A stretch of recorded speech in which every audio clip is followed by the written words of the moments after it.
আজকের অনলাইন ক্লাসে তোমাদের সবাইকে স্বাগতম। আমি সুরাইয়া আক্তার, সহকারী শিক্ষক, ওটারহাট উচ্চ বিদ্যালয়, কবিরহাট, নোয়াখালী। প্রিয় শিক্ষার্থী বন্ধুরা, তোমরা কেমন আছো? আশা করি সবাই ভালো আছো এবং নিরাপদে আছো। আমিও আল্লাহর রহমতে ভালো আছি, দোয়া করি। আজকে আমি নবম ও দশম শ্রেণীর বাংলা প্রথম পত্রের গদ্যের একটি পাঠ নিয়ে তোমাদের সাথে আলোচনা করব। পাঠ শিরোনাম ঘোষণার আগে আমি তোমাদেরকে কিছু ছবি দেখাতে চাই। দেখো তোমরা ছবিতে কি দেখতে পাচ্ছ? একটি ছবিতে দেখা যাচ্ছে একটি ক্লাসরুমের ছবি। শিক্ষক শিক্ষা দিচ্ছেন, শিক্ষার্থীরা শিক্ষা নিচ্ছেন। আরেকটি ছবিতে কি দেখা যাচ্ছে?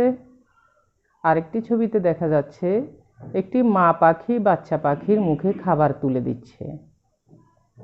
তাহলে দুটো ছবি থেকে আমরা কি বুঝতে পেরেছি? আমরা বুঝতে পেরেছি দুটো ছবি থেকে যে শিক্ষার কাজ চলছে। শিক্ষার্থী বন্ধুরা, আরও দুটি ছবি দেখো। এই ছবিগুলোতে আমরা কি দেখতে পাচ্ছি? দেখা যাচ্ছে একজন সন্তান অক্ষম মাকে কাঁধে করে নিয়ে যাচ্ছে। আরেকটি ছবিতে দেখা যাচ্ছে একজন সেবিকা অসুস্থ লোকদেরকে সেবা দিচ্ছে। এই দুটি ছবি থেকে আমরা কি বুঝতে পেরেছি? নিশ্চয়ই বুঝতে পেরেছ, এই দুটি ছবি মনুষ্যত্বের পরিচায়ক।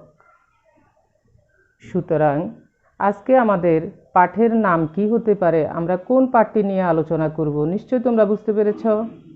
হ্যাঁ বন্ধুরা, আজকে আমরা শিক্ষা ও মনুষ্যত্ব এই প্রবন্ধটি নিয়ে আলোচনা করব আমি তোমাদের সাথে। প্রবন্ধটি লিখেছেন মোতাহের হোসেন চৌধুরী। তো এই পাঠ শেষে শিক্ষার্থী বন্ধুরা তোমরা যা শিখতে পারবে, লেখক পরিচিতি বলতে পারবে, নতুন শব্দের অর্থ বলতে পারবে, পাঠটি শুদ্ধ উচ্চারণে পড়তে পারবে, শিক্ষা ও মনুষ্যত্বের সম্পর্ক বলতে পারবে। আসো, নতুন শব্দ শেখার আগে আমাদেরকে বুঝতে হবে শিক্ষা কি, মনুষ্যত্ব কি। নিশ্চয় তোমরা জানো শিক্ষা কাকে বলে। হ্যাঁ, শিক্ষা হচ্ছে এমন একটি প্রক্রিয়া যা কাঙ্ক্ষিত আচরণের স্থায়ী পরিবর্তন ঘটায়। এবার বলো তো তোমরা, মনুষ্যত্ব কাকে বলে? মনুষ্যত্ব হচ্ছে মানুষ হিসেবে তার মানবিক আচরণ। তাহলে আমরা বুঝতে পেরেছি যে শিক্ষা অর্জিত তখনই হবে যখন একজন মানুষ তার আচরণের স্থায়ী পরিবর্তন করতে পারবে। উদাহরণস্বরূপ আমি বলতে পারি, আমরা বইয়ে পড়ি মিথ্যা বলা মহাপাপ, দুর্নীতি জাতীয় জীবনের বড় অভিশাপ।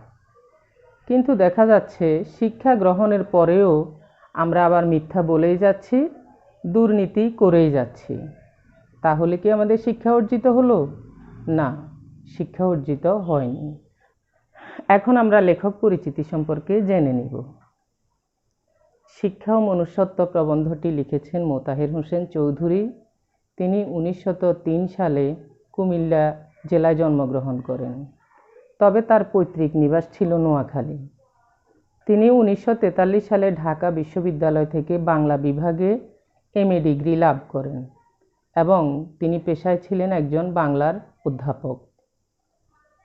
তার উল্লেখযোগ্য একটি প্রবন্ধ গ্রন্থ আছে, সেটির নাম হচ্ছে সংস্কৃতি কথা। আর এই শিক্ষা ও মনুষ্যত্ব প্রবন্ধটি সংস্কৃতি কথা থেকেই নেওয়া হয়েছে। মোতাহের হোসেন চৌধুরী প্রমথ চৌধুরীকে অনুসরণ করে লিখতেন। তার গদ্যে প্রমথ চৌধুরীর প্রভাব লক্ষণীয়। তার অনুবাদ গ্রন্থটি হচ্ছে সভ্যতা ও সুখ। এখন আমরা কিছু নতুন শব্দ শিখব। নিগড় শব্দের অর্থ হচ্ছে বেড়ি বা শেকল। তিমির শব্দের অর্থ কি তোমরা জানো? হ্যাঁ, তিমির শব্দের অর্থ অন্ধকার। নিঃস্ব বলতে আমরা কি বুঝি? নিঃস্ব অর্থাৎ যে সব কিছু হারিয়েছে, যার অর্থ হচ্ছে ফতুর। ক্ষুধ পিপাসা, বলতে পারবে কি ক্ষুধ পিপাসা শব্দের অর্থ কি? ক্ষুধ শব্দের অর্থ ক্ষুধা, পিপাসা অর্থ তৃষ্ণা। সুতরাং ক্ষুধ পিপাসা শব্দের অর্থ হচ্ছে ক্ষুধা ও তৃষ্ণা। পিঞ্জরাবদ্ধ, পিঞ্জর শব্দের অর্থ তোমরা জানো নিশ্চয়ই। পিঞ্জর শব্দের অর্থ হচ্ছে খাঁচা, পিঞ্জরাবদ্ধ শব্দটির অর্থ হচ্ছে খাঁচায় বন্দী। জীবসত্তা শব্দটির অর্থ হচ্ছে জীবের অস্তিত্ব। এখন আমি শুদ্ধ উচ্চারণে তোমাদের সামনে পাঠটি পড়ব, তোমরা পাঠ অনুসরণ করো এবং নিজেরা শুদ্ধ উচ্চারণে পড়ো। মানুষের জীবনকে একটি দোতলা ঘরের সঙ্গে তুলনা করা যেতে পারে। জীবসত্তা সেই ঘরের নিচের তলা, আর মানব সত্তা বা মনুষ্যত্ব উপরের তলা। জীবসত্তার ঘর থেকে মানব সত্তার ঘরে উঠবার মই হচ্ছে শিক্ষা। শিক্ষাই আমাদের মানব সত্তার ঘরে নিয়ে যেতে পারে। অবশ্য জীবসত্তার ঘরেও সে কাজ করে। ক্ষুধ পিপাসার ব্যাপারটি মানবিক করে তোলাই তার অন্যতম কাজ, কিন্তু তার আসল কাজ হচ্ছে মানুষকে মনুষ্যত্ব লোকের সঙ্গে পরিচয় করিয়ে দেওয়া। অন্য কথায়, শিক্ষার যেমন প্রয়োজনের দিক আছে, তেমনি অপ্রয়োজনীয় দিকও আছে, আর অপ্রয়োজনের দিকই তার শ্রেষ্ঠ দিক। সে শেখায় কি করে জীবনকে উপভোগ করতে হয়, কি করে মনোমালিক হয়ে অনুভূতি ও কল্পনার রস আস্বাদন করা যায়। শিক্ষার এই দিকটা যে বড় হয়ে ওঠে না, তার কারণ ভুল শিক্ষা ও নিচের তলায় বিশৃঙ্খল জীবসত্তার ঘরটি এমন বিশৃঙ্খল হয়ে আছে যে হতভাগ্য মানুষকে সবসময় সে সম্বন্ধে সচেতন থাকতে হয়। উপরের তলার কথা সে মনেই আনতে পারে না। অর্থচিন্তার নিগড়ে সকলে বন্দী।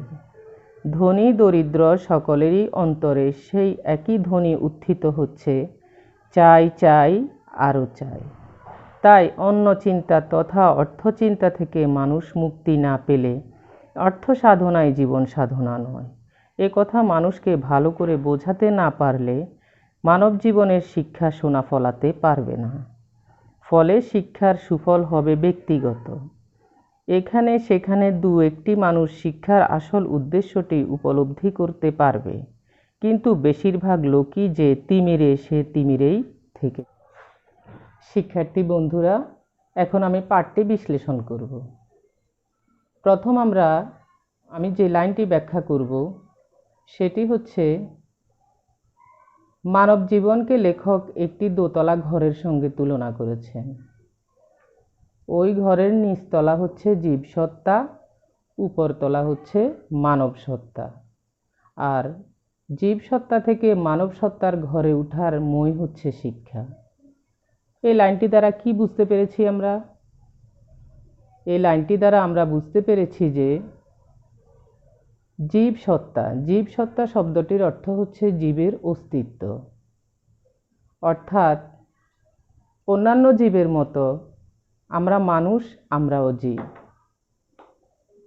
জীবের বৈশিষ্ট্য হিসেবে আমরা খাদ্য গ্রহণ করি, চলাফেরা করি, বংশবিস্তার করি, মৃত্যুবরণ করি।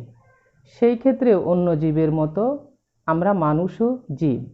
অর্থাৎ জীব হিসেবে জন্মগ্রহণ করার পর লেখক বলেছেন যে আমরা প্রথম নিচতলার ঘরে থাকি, আর আমরা মানুষ হিসেবে মনুষ্যত্ব লাভ করে মানুষ হতে হলে আমাদেরকে অবশ্যই শিক্ষা গ্রহণ করতে হবে। শিক্ষার মাধ্যমে আমরা মনুষ্যত্ব অর্জন করতে পারি। তাই জীবসত্তার ঘর থেকে মানব সত্তার ঘরে উঠার সিঁড়ি বা মই হিসেবে শিক্ষাকেই তিনি ব্যবহার করেছেন। তারপরে লেখক বলেছেন, মানুষ অর্থচিন্তার নিগড়ে বন্দী।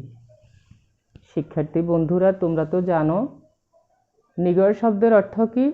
নিগড় শব্দের অর্থ হচ্ছে শেকল। তাহলে মানুষ অর্থচিন্তার নিগড়ে বন্দী। এই কথাটি লেখক কেন বলেছেন? লেখক বলেছেন এই কারণে যে মানুষকে জীবন ধারণ করতে হলে অবশ্যই অর্থের প্রয়োজন। আর আমরা দরিদ্র দেশের মানুষ সবসময় এই নিজের দুবেলা দুমুঠো অন্ন জোগাড় করার জন্য, পরিবারের দুমুঠো অন্ন জোগাড় করার জন্য অর্থ চিন্তায় ব্যস্ত থাকি।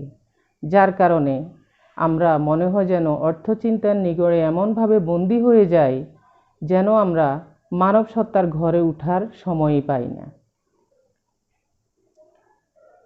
এরপর লেখক বলেছেন, ক্ষুধ পিপাসার ব্যাপারটি মানবিক করে তোলাই শিক্ষার অন্যতম কাজ। বন্ধুরা, তোমরা জানো ক্ষুধ পিপাসা শব্দটির অর্থ কি?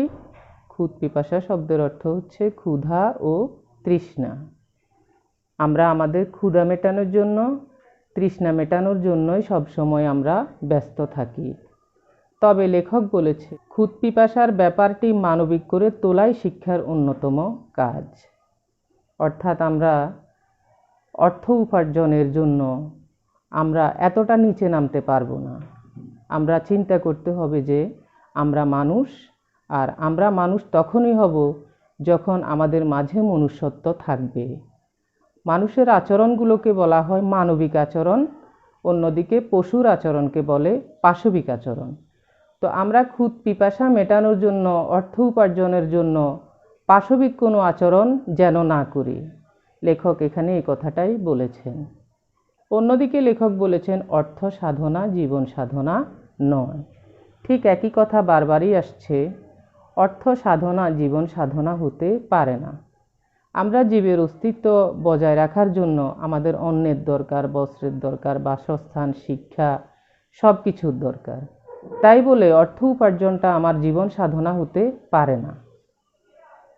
তারপর লেখক বলেছেন, অন্ন বস্ত্রের প্রাচুর্যের চেয়ে মুক্তি বড়। শিক্ষার্থী বন্ধুরা, প্রাচুর্য শব্দটি তোমরা নিশ্চয়ই বুঝতে পারো। প্রাচুর্য শব্দের অর্থ হচ্ছে বিশালতা। একটি বিষয় হচ্ছে জীবের অস্তিত্ব টিকিয়ে রাখা। অস্তিত্ব টিকিয়ে রাখার পর আমাদের মনে আসে যে আমরা কিভাবে সম্পত্তির, ধন সম্পদের প্রাচুর্যতা ভোগ করব। কিন্তু এই অন্নবস্ত্রের প্রাচুর্যের চেয়ে লেখক বলেছেন মুক্তি বড়। অর্থাৎ এই প্রাচুর্যতার দিকে গিয়ে আমরা যেন আমাদের মনুষ্যত্বকে বিসর্জন না দিই। হ্যাঁ শিক্ষার্থী বন্ধুরা, এই পর্যন্ত তোমরা নিশ্চয়ই বুঝতে পেরেছ। তো এই প্রসঙ্গে আমি বলতে চাই যে শিক্ষা গ্রহণ করে তোমরা যেন প্রকৃত মানুষ হিসেবে নিজেকে গড়ে তুলতে পারো। আর প্রকৃত মানুষ হওয়ার জন্য জীবনের প্রতিটি ক্ষেত্রে তোমাকে মানবিক বিষয়গুলোকে, মনুষ্যত্বের বিষয়গুলোকে স্মরণ রাখতে হবে। অর্থ উপার্জনের জন্য আমরা মনুষ্যত্বকে বিসর্জন দিতে পারি না। আর যখন শিক্ষার্থীরা শিক্ষা গ্রহণের পরে এই মনুষ্যত্বকে বিসর্জন দেয় তাদের কর্মজীবনে গিয়ে, তাহলে বলা যায় যে শিক্ষার প্রকৃত অর্থটাই ব্যর্থ হয়ে গেছে। শিক্ষার্থী বন্ধুরা, তোমরা কতটুকু বুঝতে পেরেছ? আমি এখন কিছু প্রশ্ন করব, তোমরা উত্তর দাও। তো বলো তো তোমরা, মোতাহের হোসেন চৌধুরীর পৈতৃক নিবাস কোথায় ছিল? হ্যাঁ, মোতাহের হোসেন চৌধুরীর পৈতৃক নিবাস ছিল নোয়াখালী। এবার বলো, শিক্ষা ও মনুষ্যত্ব প্রবন্ধের উৎস কি? শিক্ষা ও মনুষ্যত্ব প্রবন্ধের উৎস হচ্ছে সংস্কৃতি কথা, অর্থাৎ সংস্কৃতি কথা প্রবন্ধ থেকে শিক্ষা ও মনুষ্যত্ব প্রবন্ধটি নেওয়া হয়েছে। মানব জীবনকে লেখক কিসের সাথে তুলনা করেছেন? হ্যাঁ, উত্তর ঠিক। মানব জীবনকে লেখক একটি দোতলা ঘরের সাথে তুলনা করেছেন। লেখক শিক্ষার কোন দিকটিকে বড় করে দেখেছেন? শিক্ষার অপ্রয়োজনীয় দিকটিকে লেখক বড় করে দেখেছেন।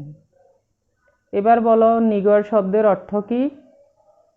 হ্যাঁ, নিগড় শব্দের অর্থ শিকল বা বেড়ি।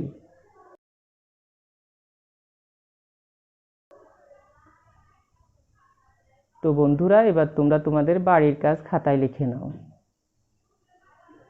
শিক্ষা এবং মনুষ্যত্বের সম্পর্ক কি? বিস্তারিত আলোচনা করো। শিক্ষার্থী বন্ধুরা, তোমরা সবাই ভালো থেকো, সুস্থ থেকো, বাড়িতে বসে মনোযোগ সহকারে লেখাপড়া করো।